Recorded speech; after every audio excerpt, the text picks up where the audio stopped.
Sebagai seorang pendiri dari 400 lebih perusahaan, Sir Richard Branson tentu tidak diragukan lagi kemampuannya menjadikan ia pebisnis ulung pada masa itu. Perusahaan yang ia dirikan bernama Virgin Group. Beberapa perusahaan yang ia kelola ada di sektor penerbangan. Salah satunya adalah Virgin Atlantic. Terdapat cerita yang menginspirasi di balik perjalanan Virgin Atlantic. Saat itu, Virgin Atlantic mempunyai pesaing bisnis yang lebih dulu berkuasa di langit Inggris, yaitu British Airways. Jika Anda pernah mengalami batal terbang saat sudah menunggu di bandara, hal itu pernah juga dialami oleh Branson. Saat itu, ia berusia 28 tahun pada 1978.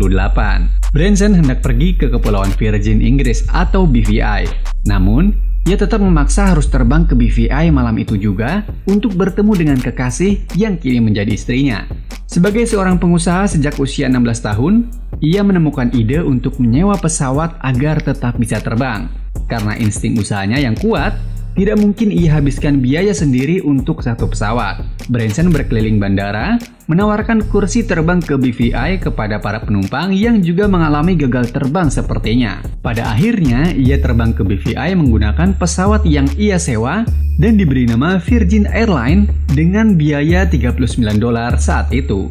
Branson mendapat komentar positif dari pelanggan pertamanya saat itu, mengatakan agar Branson bisa lebih meningkatkan layanan pesawatnya untuk terjun ke industri penerbangan dengan sukses. Keesokan harinya, Branson kemudian menghubungi Boeing menanyakan tentang pesawat 747 bekas yang mungkin bisa ia beli. Setelah berdiskusi dengan Boeing, ia sampaikan kepada seluruh kolehannya di Virgin Records, namun tidak mendapatkan respon positif karena terlalu membanting setir perusahaan yang selama ini ia jalani. Industri penerbangan memiliki risiko yang lebih tinggi akan kebangkrutan.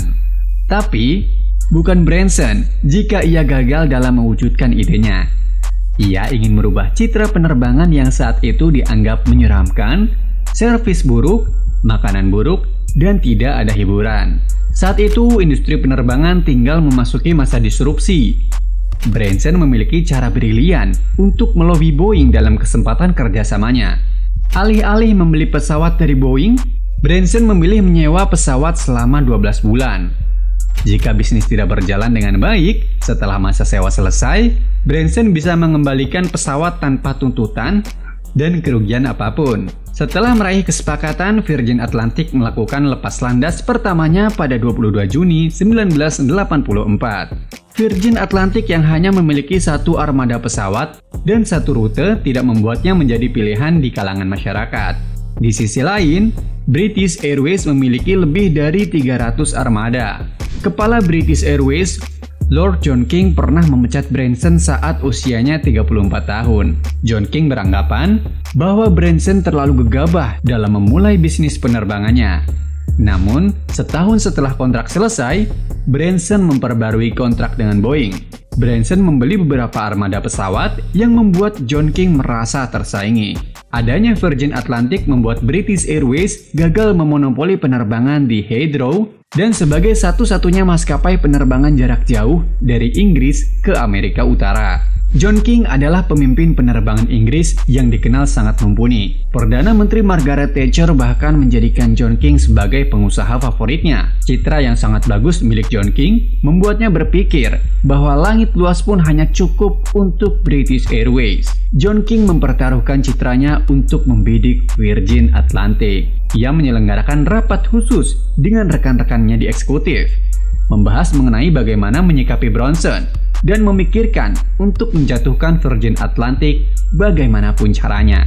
Tanpa mempedulikan etika bisnis, British Airways membentuk unit penyamaran rahasia yang dikenal dengan kampanye trikotor. Agen saluran telepon nakal menggunakan sistem pemesanan yang sama dengan Virgin Atlantic. Hal itu memungkinkan pencegatan calon penumpang Virgin dan mengalihkan penerbangan ke British Airlines. Tim rahasia akan berpura-pura menjadi karyawan Virgin Atlantic dan mengatakan bahwa penerbangan dibatalkan, lalu akan menawarkan rute perjalanan dari British Airlines. Tidak hanya Virgin Atlantic yang ingin disingkirkan oleh John King, ia menginginkan Branson dan seluruh usahanya jatuh. Ia menyewa seseorang untuk memata-matai Branson dimanapun dan kapanpun. Branson mengetahui bagaimana perusahaannya dipermainkan oleh manajemen British Airways. Trik kotor yang dijalankan John King menyebabkan Virgin Atlantic mengalami kerugian dan kekurangan cadangan kas. Branson berniat menggugat British Airways, namun kekurangan kas untuk bisa membawanya ke pengadilan. Dengan berat hati, Branson menjual Virgin Records pada Juni 1992 dan diakuisisi oleh EMI senilai $1 miliar. Dengan uang hasil akuisisi itu, Branson menggugat British Airlines atas pencemaran nama baik pada 1993. Hasil persidangan akhirnya membuktikan bahwa CEO British Airlines saat itu, Sir Colin Marshall, sebagai dalang dari kampanye trik kotor tersebut. Gugatan Branson juga menguak trik yang sama dilakukan oleh British Airways kepada Air Europe yang telah bangkrut setahun sebelumnya. Pada Desember 1993, Branson memenangkan gugatan.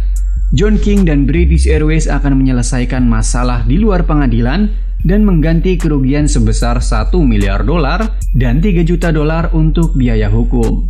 Peristiwa itu adalah pelanggaran tentang pencemaran nama baik terbesar sepanjang sejarah di Inggris. Kemenangan yang didapatkan saat liburan ini dijadikan kesempatan untuk Branson membagikan secara adil dan rata kepada karyawan Virgin dan melabelinya dengan bonus Natal British Airways. Sebagai bagian dari penyelesaian, British Airways dimintai menyampaikan permintaan maaf secara terbuka. British Airways juga akhirnya melakukan perombakan manajemen. Lord John King dan orang-orang yang terlibat harus mengundurkan diri secara tidak hormat. Kisah sukses Branson dan Virgin Atlantic dalam menyelesaikan masalah yang dihadapi ini sangat menginspirasi, di mana integritas, keberanian, dan keteguhan sangat diperlukan oleh seorang pengusaha.